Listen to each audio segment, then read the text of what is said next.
I looking about right, looking like this? Yeah, that's looking good. Okay. Hi, I'm Barnaby. I'm from Voice of Miniatures. I create a game called From Ashes. It's a 15mm sci-fi miniatures game with multiple different factions. Set in the future, obviously, it's science fiction.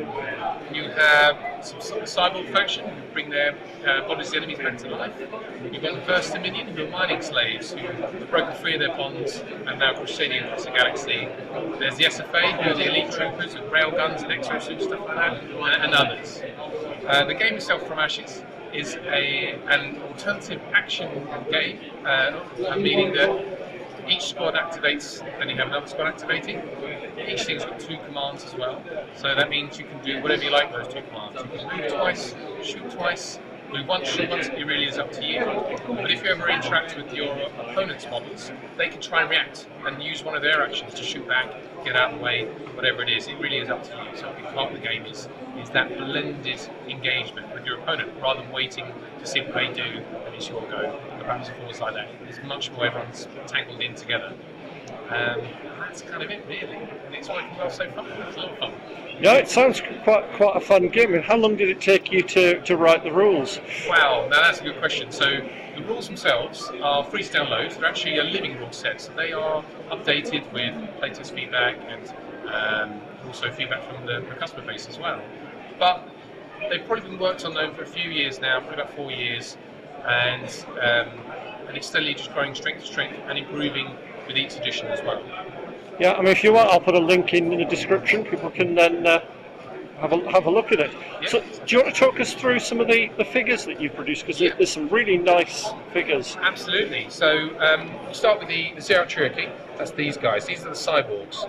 The idea here is that these were scientists all marooned on an asteroid field, and they had to turn to their dark sciences to bring back the corpses of their enemies. That's these guys here, they're called Revenants, back to life, and they then run around turning more enemies into more cyborgs.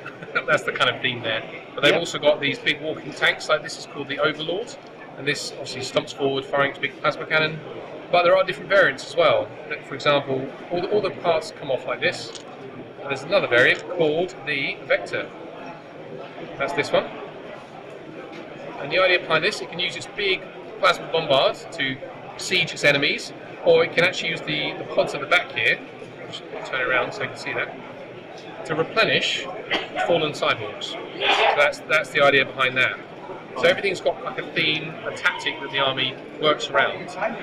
The other faction is probably quite interesting as well, called the First Dominion. That's these guys. These were the mining slaves, so a lot of their equipment is repurposed mining equipment. So you've got the buggies for driving around, you've got the big sort of mining tanks for blasting apart rock, but they've got a strong religious conviction.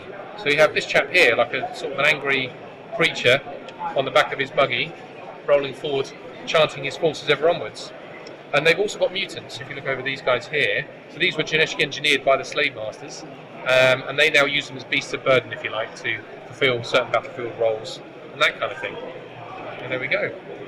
Yeah, you were saying you've got some new Rangers coming out. That's right. So the next faction is called the Chimeron Free Republic, and these are mechs with pilots inside, but they have like an AI helper, if you like a second pilot, and they can actually take over and control the mech for them when they need to. If, let's say, there's incoming fire that the pilot hasn't detected, they can kind of burn off their shield token, which represents the presence of their AI, to enable them to re-roll certain rolls like reaction rolls, or maybe get out of the way and that kind of thing, so that their shield tokens become like a little kind of currency to give them enhancements and augmentations, that kind of thing. Sounds quite a nice idea. You seem to have great fun right in the background. Yeah, that's right. It's been a lot of fun, and just trying to give them a more distinct feel and a distinctive way of fighting, rather than having them like all the same. You know, there's still ranged combat, but it's got to feel like it's a bit different for each faction. Yeah, that makes a lot of sense. Thank you very much for that. Thank you.